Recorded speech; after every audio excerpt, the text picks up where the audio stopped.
तो नमस्कार दोस्तों, स्वागत है आपका मेरे चैनल कामना त्रिवेदी में, मेरी दुनिया कामना त्रिवेदी में। आज बनने जा रही है पहाड़ी तरीके से, हमारे उत्तराखंड के तरीके से झोली।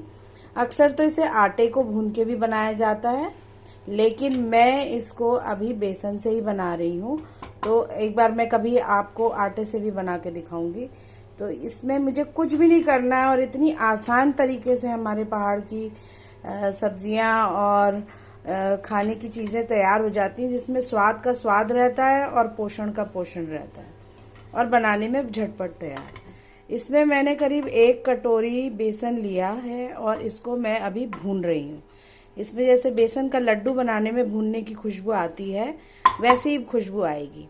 इसी प्रकार से आटे की भी अगर आप झोली बनाते हैं, झोली यानी कढ़ी को अलग अलग तरीके से बनती है। इसमें हम कभी अलग अलग तरीके की सब्जियां जैसे मूली डाल के भी बनाई जाती है कभी। इसमें मैं कुछ नहीं डालूंगी, इसमें मैं ये बेसन को भून रही हूँ। खुशबू करीब करीब आ गई है और इसको फिर मैं एक प्लेट में ट्रांसफ़र कर लूँगी और उसमें फिर मैं डालूँगी स्वादानुसार नमक, स्वादानुसार लाल मिर्च, 2 छोटी चम्मच धनिया पाउडर, 1 छोटी चम्मच गरम मसाला, 1 छोटी चम्मच हल्दी पाउडर, और तड़का लगेगा सिर्फ हींग और जीरे से।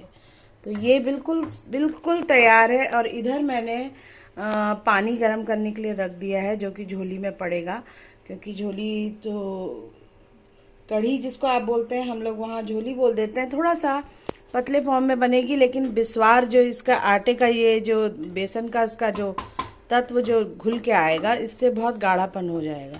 चाहे तो इसमें आप प्याज लहसुन का तड़का भी दे सकते हैं। मैं इसको अभी सात्विक तरीके से बना रही हूँ, तो इसमें प्याज लहसुन नहीं डाल रही हूँ। आप चाहें तो प्याज और लहसुन भी डाल सकते हैं। अब मैं 2 मिनट का समय लूँगी जब तक मैं इस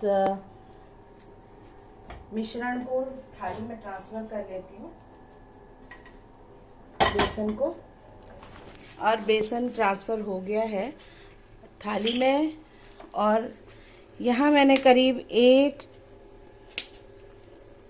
या 2 चम्मच, 2 बड़ी चम्मच तेल लिया है। ज़्यादा तेल की भी खपत हमारे पहाड़ों में नहीं होती है। ज़्यादा कम से कम में अधिक से अधिक पोषण और स्वाद आपको हमारे उत्तराखंड में मिलेगा। आप ज़रूर आएँ इस गर्मी में हमारे पहाड़ों में और पहाड़ों की शान बढ़ाएं, हमारे टूरिज़्म को बढ़ावा दें। अब इसमें मैं डालने जा रही हूँ तड़का। ये मैंने डाली छोटी सी चम्मच 1 हींग की और जीरा। अब ये देखिए तड़क गया है। लाल मिर्च साबुत अगर आप डालना चाहें, प्याज और लहसुन भी काट के डालना चाहें तो डाल सकते हैं। लाल मिर्च खड़ी मैं बच्चे की वजह से नहीं डाल रही हूँ, अदरवाइज़ मैं डाल सकती थी। यहाँ पानी भी उबल के तैयार है। अब मुझे कुछ भी नहीं करना है। जो भुना हुआ बेसन था उसको मैंने फटाफट इसमें डाल दिया, और ये जो मसाले थे, हल्दी, धनिया, गरम मसाला और लाल मिर्च पाउडर और धनिया पाउडर, इनके साथ में एक बार इनको और अच्छे से लटपटा लेती हूँ।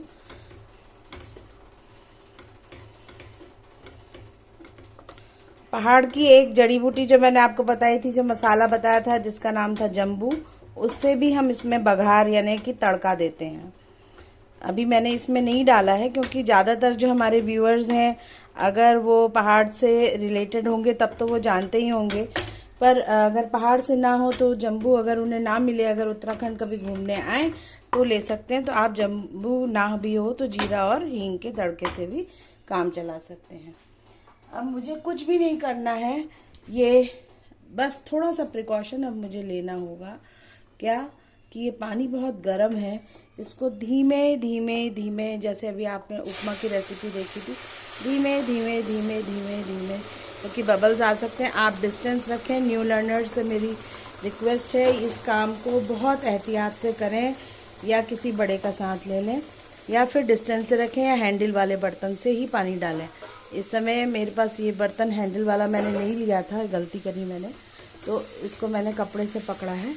और अब मैं इस झोली को खूब, इसमें लम्स नहीं पड़ने देने हैं, गांठ और डले बिल्कुल नहीं पड़ने देने हैं, जिससे कि इसका स्वाद भरपूर आएगा। और ये झटपट बन के तैयार होने वाली चीज़ है। तो अब इसको मैं देख रही हूँ थोड़ी सी गाढ़ी है, तो इसमें मुझे लगता है कि पानी अभी और पड़ेगा। तो पानी के लिए मुझे क्या करना होगा कि मैं थोड़ा सा पानी अभी और इसमें एडिशनल लाती हूँ और इसमें डालती हूँ और आँच को मद्दा कर देती हूँ।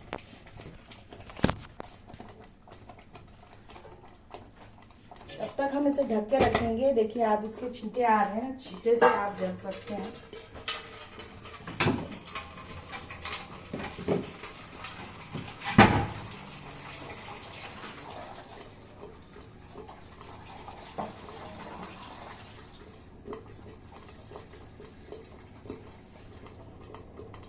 जितनी मात्रा में मैंने पहले पानी लिया था, लगभग उतनी ही मात्रा में पानी मैं और ले रही हूँ और उतना ही पानी मैंने इसमें और मिला दिया है।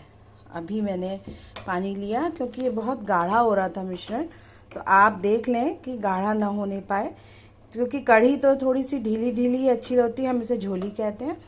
और इसमें टपकिया जैसे कि मूली का, या कभी मूली को बारीक बारीक काट लेते हैं अगर सीज़न में मूली आ रही हो, या फिर आप पकोड़ा बना के जो बनाते हैं वो कढ़ी अलग प्रकार से बनती है। मैं पहाड़ी झोली बनाना सिखा रही हूँ इस समय।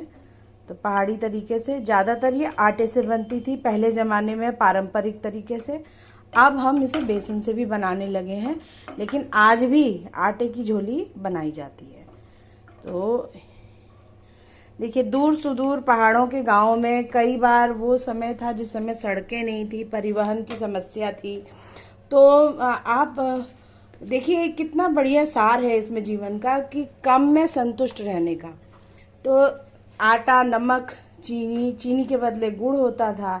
तो हमारे दादाजी बताया करते थे कि इतना सुदूर गांव था हमारा कि जब वो पढ़ते थे तो मतलब खच्चरों की सहायता से एक समय पे जाड़ों के लिए पहले से नमक को स्टोर कर लिया जाता था। आटे की पैदावार तो खेतों में ही होती थी, और चक्की या पंचक्कियाँ भी पहाड़ों में होती हैं, उनमें भी पीसा जाता था गेहूँ, या मडुआ या मोटा अनाज होता ही था। तो जो चीज़ें नहीं मिलती थी, मसाले और नमक और चीनी, इसको स्टोर कर लेते थे, गुड़ या मिश्री। उस ज़माने में लोग बस इतने से संतुष्ट होकर अपना जीवन चला लेते थे।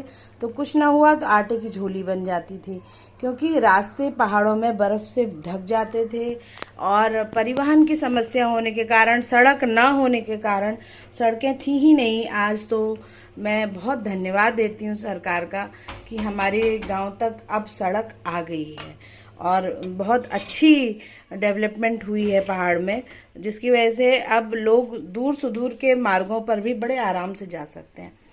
तो ये जो कढ़ी है, झोली जिसे हम कहते हैं, ये पहाड़ी झोली, बस मुश्किल से 15 मिनट तक हम इसको घदेक, हमारे पहाड़ में को घदेक लगाणू छोड़ दियो, उसमें जो बबल्स आने के लिए छोड़ दिया जाएगा ताकि ये गाढ़ा हो जाए। घदेक यानी कि एक पहली बार की उसमें उफान आ जाए पानी का और बबल्स आ जाएं, उसके बाद वो पकती रहेगी।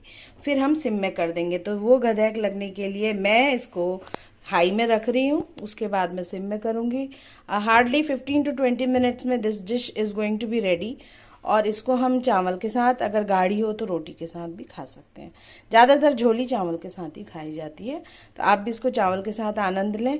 और इसमें अगर एक तड़का और अगर ऊपर से डाल दिया जाए, मोटी वाली लाल वाली बड़ी मिर्च से, सूखी लाल मिर्च और जीरे और जम्बूरी आपके पास हो तो ऊपर से, तो फिर तो कुछ कहना ही क्या। और हरे धनिए से इसकी गार्निश करिए। मैं इसकी टैग में फ़ोटो अपलोड करूँगी जैसे ये बन के तैयार होता है।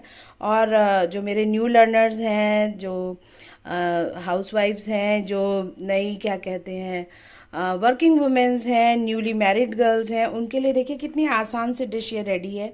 और आप कभी कभी टेस्ट चेंज भी करना चाहिए।